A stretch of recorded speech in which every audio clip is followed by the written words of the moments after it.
ନା କେତେବେଳେ ଧରା ହେଉଛନ୍ତି ଜଣା ପଡ଼ୁନାହାନ୍ତି ରେ ନହେଲେ ନେଇକି ଗୋଟେ ଛାଡ଼ି ଦିଅନ୍ତି। ଆମ ଗାଡ଼ିରେ ଅଛନ୍ତି କିନ୍ତୁ ଏତେ ବଡ଼ ନୁହଁ।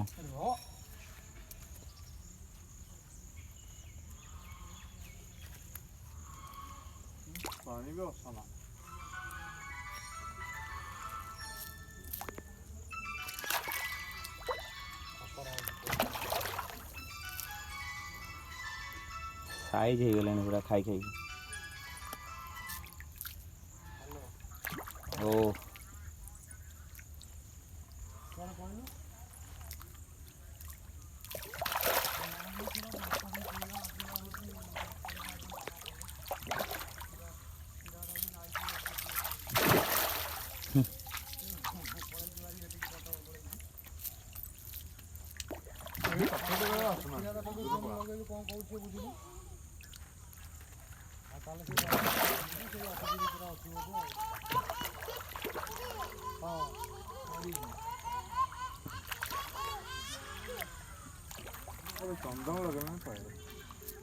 ଚନ୍ଦନ ବୋଳି ହେବ ଚାରିଆଡ଼େ, ସେଠି ତାକୁ ନେଇ କୁଆଡ଼େ ପକେଇବୁ।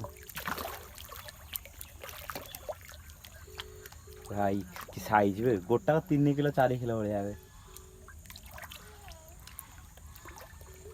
ହାତରେ ଖାଇବେନି, ଏମାନେ ହେଲେ ମାଂସାଶୀ ମାଛ।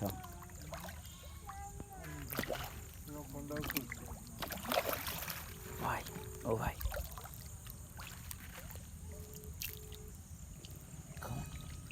ଆସ ଆସ ଆସ ଆସ ଆସ ଆସ।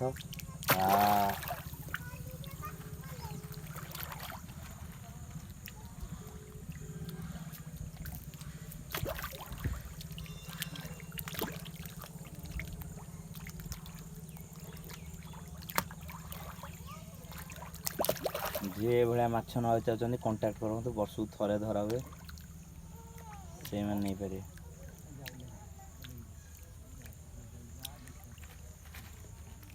ଜାଣିଛୁ ନା ଲୋକଙ୍କୁ ମିଠା ଆଣି ଖାଇବାକୁ ଦିଅନ୍ତି।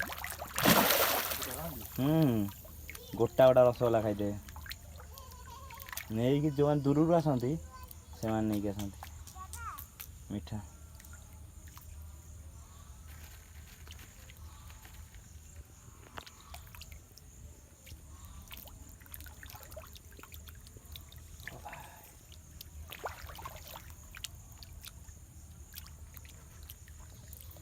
ଗୋଟେ ଗୋଟେ ସାଇଜ୍ ମାନେ ମନଷ୍ଟର ସାଇଜ୍ ପୁରା। ଓଇ ଆଇଲା ଆଇଲା ଆଇଲା ଆଇଲା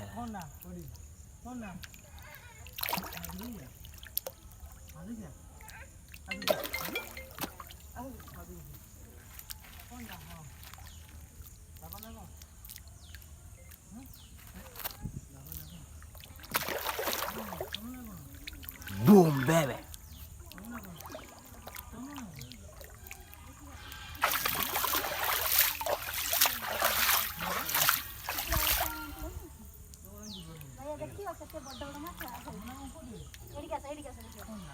ଉଖୁଡ଼ା ଖାଇକି ହିଁ ଏଗୁଡ଼ା ଗ୍ରୋଥ୍ ହେଇଯାଇଛନ୍ତି। ଫୁଲ ଖାଉଥିଲେ ବା, ଫୁଲ ଏ ବର୍ଷ ଖାଉଛନ୍ତି ନା କେଜାଣି। ଫୁଲ ବି ଖାଇଦିଅନ୍ତି। ଦେଖିଲେ ଫୁଲ ଖାଇଦେବେ, ମୁଁ କହିନି ଦେଖ ଫୁଲ ବି ଖାଇଦେବେ। ଦେଖ ଟଗର ଫୁଲ, କନିଆରୀ ଫୁଲ ସବୁ ଖାଇଦେବେ। ଗେଣ୍ଡୁ ଫୁଲ ଖାଇ ଦେଉଛନ୍ତି ଆମର ଗାଡ଼ିଆରେ। ଏଇଗୁରା ବା ଗେଣ୍ଡୁ ଫୁଲ ବି ଖାଇଦେବେ।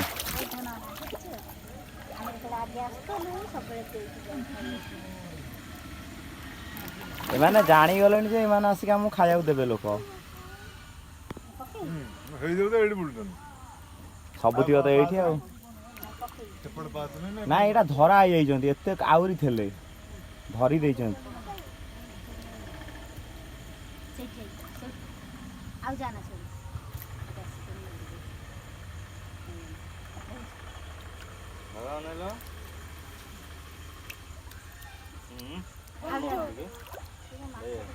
ବଢ଼ିଆ ଅଛି। ଓ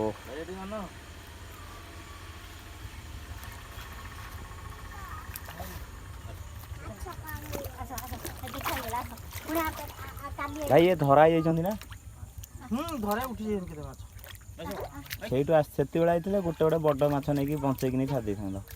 ବଡ଼ ଅଛି ନା, ବଡ଼ ଅଛନ୍ତି 6-7 ଟଙ୍କା ବଡ଼। ହଁ 10-12 କିଲୋ ଥିଲେ ବା, 10 କିଲୋ ହେବ। ସିଏ ଅଛନ୍ତି 5-6 ଟଙ୍କା ଅଛନ୍ତି।